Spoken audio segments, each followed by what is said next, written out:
लेकिन मैं तो वो सोच रहा हूं कि क्या लोगों को जो ये कर रहे हैं पीछे बैठ के, जो ब्रेन्स बैठी हुई हैं, क्या उनको समझ नहीं आ रही कि ग्राउंड के ऊपर सिचुएशन है क्या आज पाकिस्तान में? क्या उनको ये नहीं पता कि ये पहली दफा 1970 के बाद पाकिस्तान में ये माहौल बना है कि नजरिया, पहली दफा नजरियाती पॉलिटिक्स हो रही है। वोटर ने नजरिए के ऊपर वोट डाल ली है, शख्सियतें खत्म ही हो गई हैं। आप जो मर्जी कर लें कि जितने, जो 1970 में क्या हुआ था, बड़े बड़े नाम थे, ऐसे नाम थे कि उन्होंने कहा हमें कैंपेन करने की जरूरत नहीं है 1970 में। तो एकदम नजरिया वेस्ट पाकिस्तान में आया और 84 सीटें जीत गया 137 में से जुल्फिकार अली भुट्टो। लेकिन उससे बड़ा जो सैलाब आया वो इस पाकिस्तान में आया।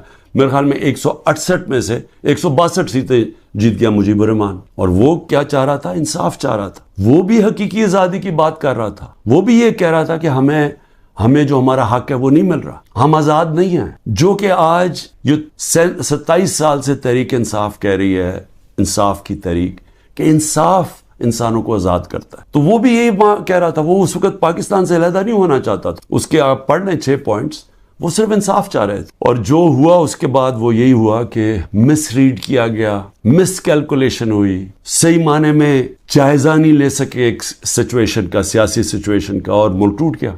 आज फिर वही हो रहा है।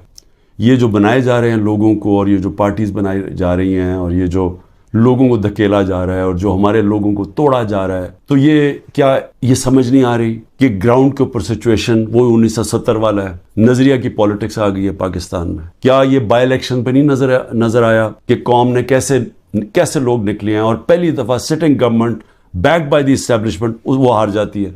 तो उधर नहीं अंदाजा हुआ कि किस तरफ कौम जा रही है। वो उससे और ज्यादा आगे निकल गई है। मेरा ये तज्जिया है।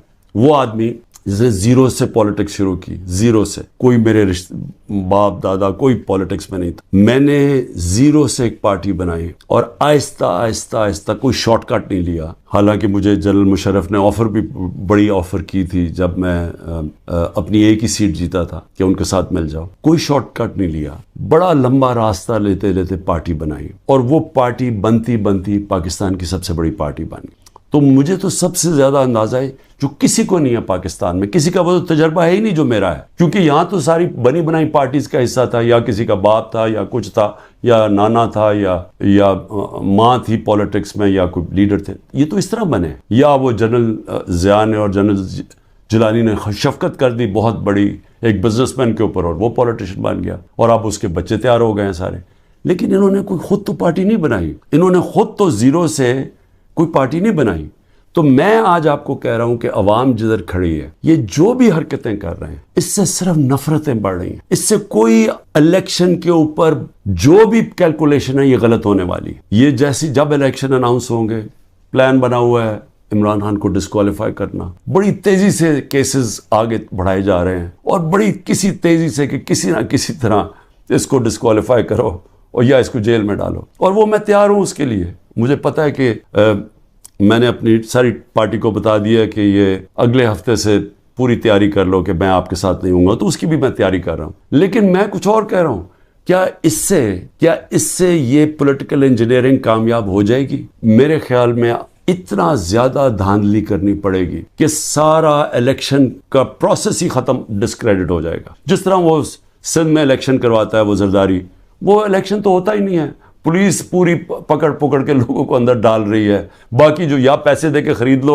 और या फिर जेल में डाल दो, और उसके बाद इलेक्शन करवा दो। ये तो इलेक्शन नहीं है, ये तो जो लोकल गवर्नमेंट इलेक्शन या बाई इलेक्शंस में, तो जो असल इलेक्शन है पाकिस्तान का, और 25 करोड़ लोगों का इलेक्शन है। अगर ये इलेक्शन ठीक ना करवाया गया, उसके अपने असरात हैं, वो और डिस्टेबलाइज करेगा। इस मुल्क के अंदर सियासी इस्तेकाम आएगा ही नहीं, और जब तक वो नहीं आएगा, तो मैं बार बार कहता गया, तो माशी इस्तेकाम नहीं आ सकता। तो हम तो और डूबते जाएंगे, जो कर्जों के अंदर हम डूबते जा रहे हैं। आमदनी सुकड़ती जा रही है, कर्जे बढ़ते जा रहे हैं, कीमतें बढ़ती जा रही हैं, लोग गुर्बत की लकीर से नीचे जा रहे हैं, बेरोजगारी बढ़ती जा रही है। तो हम तो उस तरफ जा रहे हैं। तो वो तो तब भी ठीक होगा जो कि सिर्फ साफ और शफाफ इलेक्शन से मुल्क बच सकता है। लेकिन एस्टेब्लिशमेंट दूसरी तरफ लेके जा रही है। छोटी छोटी पाकिस्तान में पार्टी छोटी छोटी ले आए। प्लान तो ये है कि वो हर किसी को थोड़ी थोड़ी सीटें दिलवा दें, वो सारे ऊपर, और ऊपर से फिर एस्टैब्लिशमेंट कंट्रोल करेगी पाकिस्तान। तो इससे तो मुल्क ठीक नहीं होने लगा। जो मुल्क की जरूरत है वो इसकी ऑपोजिट है, वो बिल्कुल मुतबादिल है इसके। और वो क्या है कि साफ और शफाफ इलेक्शन हो, एक पब्लिक मैंडेट से पार्टी आए पावर, और वो फिर रूल ऑफ लॉ कायम करे।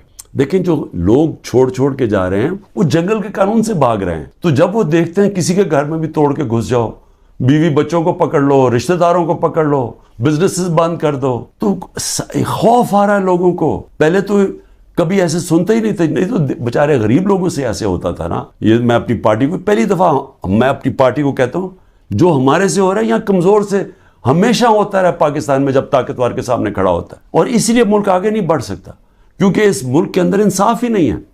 तो ये तो इंसाफ की सारी हदें ही तोड़ दी हैं। ये तो वो निजाम आ गया जो कि हम कोई तसव्वुर ही नहीं कर सकता था कि पाकिस्तान या दुनिया की किसी जमहूरियत में आए। तो जब इस तरह के हालात हैं तो लोगों की नाउमीदी तो बढ़नी है, मायूसी तो बढ़नी है, लोगों ने तो जाना छोड़ के। इसलिए मैं आखिर में ये कहना चाहता हूं कि ये जो एक्सपेरिमेंट्स कर रहे हैं ये पहले फेल हो चुके हैं, और इस मुल्क के अंदर जो 90 की दिहाई की सियासत थी वो खत्म हो चुकी है। जो जनरल मुशर्रफ ने काफ लीग बनाई थी वो दिन चले गए हैं। ये दूसरा दौर आ गया, और इस दौर के अंदर सबसे एक ही रास्ता है कि साफ और शफाफ इलेक्शन करवाएं और इस मुल्क के अंदर स्टेबिलिटी लेके आए, एक सियासी इस्तेकाम आए, और उसके बाद फिर माशत को ठीक करें और मुल्क के अंदर वो रिफॉर्म्स करें। उस रिफॉर्म्स के बगैर पाकिस्तान इस दलदल से अब नहीं निकल सकता। पाकिस्तान को सर्जरी चाहिए। इस मुल्क को अब हम वहां पहुंच गए हैं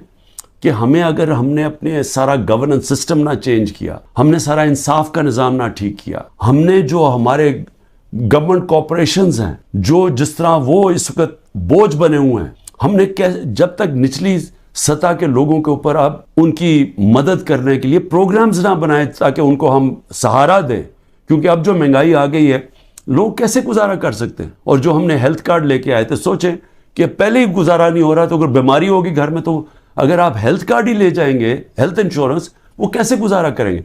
तो कैसे हमने निचली सतह के लोगों को अब प्रोटेक्ट करना है, उनको हमने माशी तौर पे उनकी हिफाजत करनी है टारगेटेड सब्सिडी से। कैसे हमने अपने मुल्क के अंदर डॉलर की इनटेक बढ़ानी है, वो कौन कौन से कदम है। कैसे हमने खर्चे कम करने हैं, कैसे हमने अपना गवर्नेंस सिस्टम ऐसा करना है कि बाहर से इन्वेस्टर पाकिस्तान आ सकें, कैसे उनको इत्मीनान देना है अपने रूल ऑफ लॉ पे कि हमारे यहाँ इस मुल्क के अंदर आप अगर अपनी सरमायाकारी करेंगे तो हम उसकी हिफाजत, हमारा कानून उसकी हिफाजत करेगा, लेवल प्लेइंग फील्ड देगा, वो कंडीशंस देगा कि जब अब मसलन चाइना से जब इंडस्ट्री हम चाहते थे कि पाकिस्तान आए, तो मेरी जब प्रीमियर ली से उनके बात हुई तो उन्होंने मुझे क्या कहा, उन्होंने कहा देखें मसला